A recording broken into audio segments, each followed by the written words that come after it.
Ivan Demidov steals the show once again with a nice assist on the first goal, and in the just for fun overtime, an absolute beauty as they lose 7-1. But he is absolutely phenomenal and tearing it up in this preseason tournament. We gotta get into that. Plus, Jesse, some new information coming out about how Laine could very well end up being even better than we thought. We keep saying that every single day, it feels like. And finally, another little note that has seemingly flown under the radar about the Habs behind-the-scenes draft video. So we're going to get into all that coming up on this episode of Habs Digest. But before we get into the video, I'm just going to simply ask you guys to hit subscribe. Half of the people watching, 50%, are not subscribed. We had daily Habs videos. We have weekly streams. So if you want to stick around for all the latest news and rumors, hit that button down below. Jesse, we're going to quickly move into the first topic, and I want to talk about a couple of prospects really quickly here. We're not going to spend too much time on this, but I feel like it just flew under the radar in this Habs behind-the-scenes draft video. Now, if you guys have been watching the channel, you know I'm a big Logan Sawyer guy. I just thought he was so impressive when the Habs drafted him after looking into some stuff from him. But I wanted to bring up some quotes about Sawyer and their 7th-round pick, Makar Khanin. Bobrovsky said with Sawyer, he was going head-to-head with Xhekaj growing up, but he ended up playing lacrosse.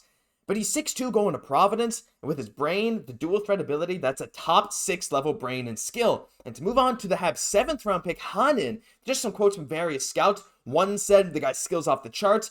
One said that screams 4th round profile. Khanin's skills stick out in this group. He's a green light, and he's not that far from Sawyer. If we have Sawyer late 2nd, this guy in the 4th, he should be in the conversation. Jesse, I thought these were really phenomenal quotes, not only for Logan Sawyer potentially having top 6 upside, but for a guy they got in the 7th round in Khanin, to see him as like a 2nd, 3rd round potential guy, absolute brilliant work.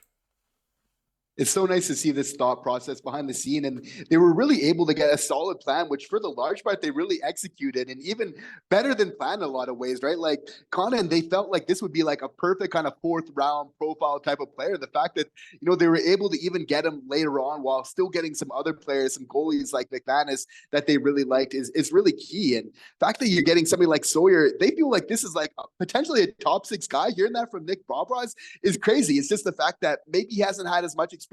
He'd like to play different sports, so maybe he didn't focus as much in hockey as Xhekaj did, and maybe that just slowed his development down a little bit. But he's basically saying, like, him and Michael Xhekaj, like a 1st round pick, selected 21st, like they were the best of these Toronto hockey kids kind of growing up. So it definitely says a lot about this young man.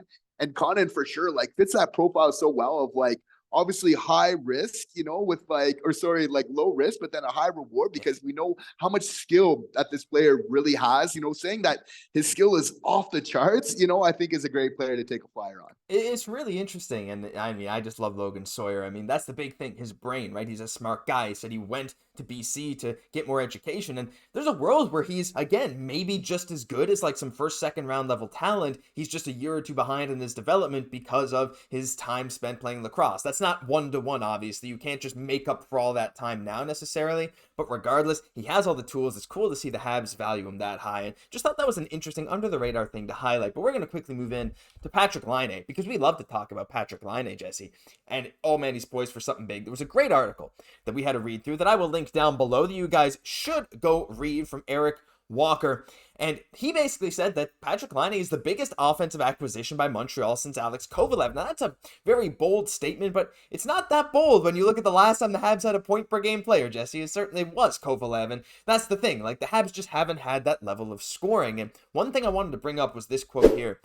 He's basically said in the article that Laine did take a step back following 3 seasons after his fantastic sophomore year, but it hasn't all been downhill. You look at the players he's been on lines with, Jenner or Voracek or Nyquist, this is last season, who had below 0.8 points per game respectively in that season.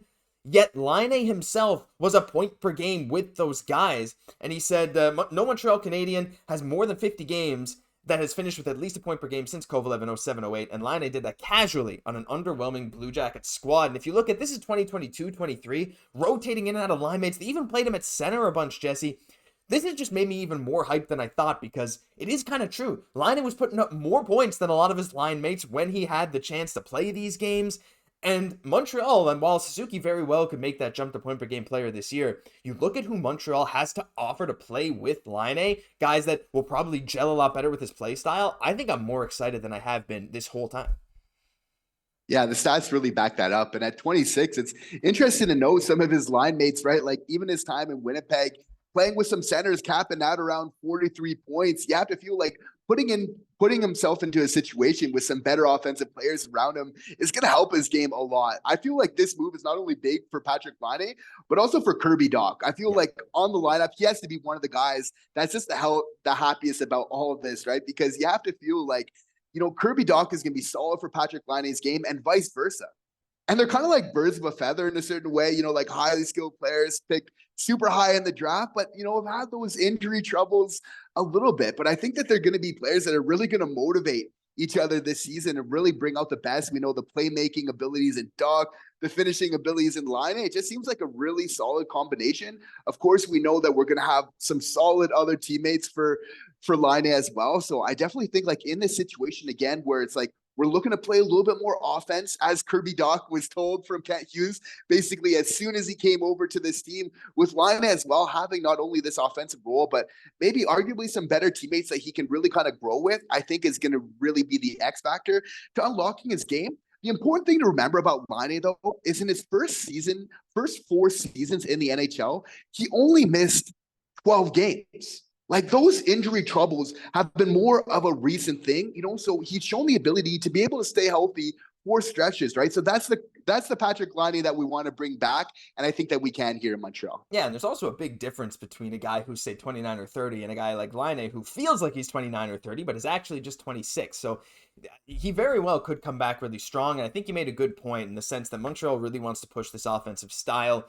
They're now a team that is very dynamic offensively. They're trying things. They're risky with stuff. You bring in guys like Hudson, Demidov, and even Caufield to some extent, get Slaf, making kind of crazy plays, very different plays. I think Laine is going to fit well, and by all accounts, recently people have been calling him such a great teammate, especially Adam Fantilli. If he can gel with this Montreal team, Jesse, I think there's going to be just some amazing things waiting for him. Super excited. Again, check out that article down below. It was pretty great. Final thing.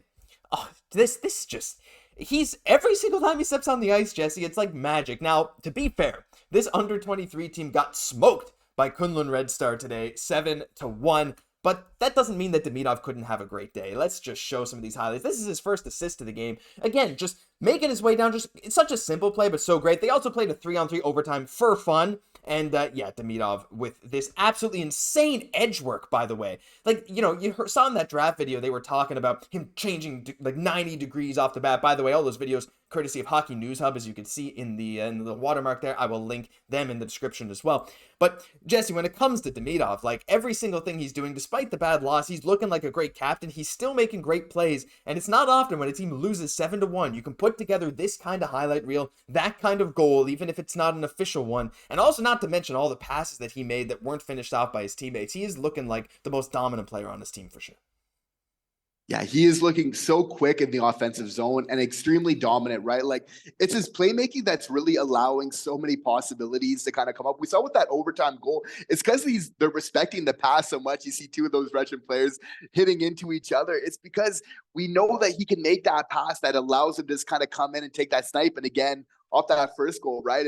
We see it all from the playmaking really set up there where he's taking control in the offensive zone. There's no kind of wasted movements whatsoever. But again, because he can shoot and because he can do such a great ability of creating those plays, right? Like they have to respect that shot, which, okay, if they're kind of respecting the shot too much, he then creates the play. If they're giving him up a little bit too much space, they have to respect his passing ability. He's going to take that shot, right? So as Kent Hughes and actually Jeff Gordon pointed out specifically in the behind the scenes draft videos, like he's actually a triple threat. Like he can really do it all. He can beat you with his shot. He can do the playmaking, and he has the silky smooth hands, almost as kind of doing it by himself with the dangles, right? So he's just bringing everything together right now. As he should, and that's the thing. We're getting so hyped for it, and I mean, I know they lost, but I think he's proven himself every single day, Jesse, that he deserves a spot on SKA's season roster. Let us know what you think of those highlights down below, or if you got to catch a bit of the game. I didn't know where to watch it, but I definitely knew where to find the highlights, which will be linked down below as well. We'd love to hear all your thoughts on all things Demidov, because